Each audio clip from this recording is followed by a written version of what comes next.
तदा के पिसर फातिमा के जिगर, ऐ इमामे ज़मन तेरी क्या बात है। मुस्तफ़ा ने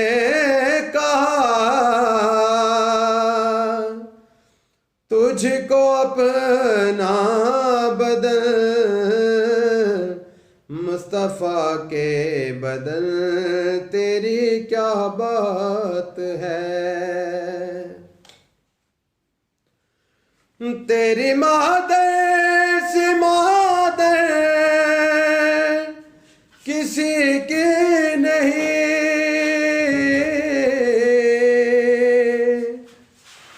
तेरे नाना सा नाना किसी का नहीं, तेरे बाबा सा बाबा किसी का नहीं,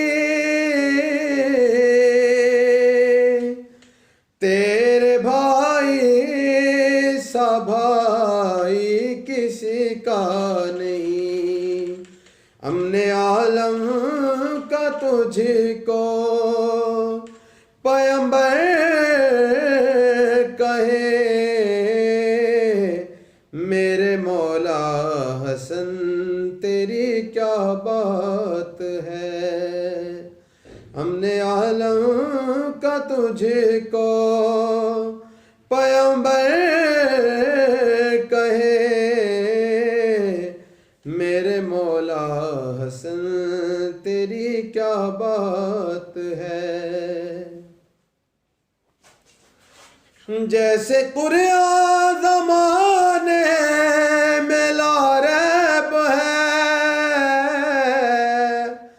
ऐसे तू भी ज़माने में लारैब है। मुस्तफ़ा मुर्तज़ा सैयदा फातिमा ये भी बेऐब है, तू भी बेऐब है। तेरी सुलह में शामिल है हक की फतह, इब्न खैबर शिकन तेरी क्या बात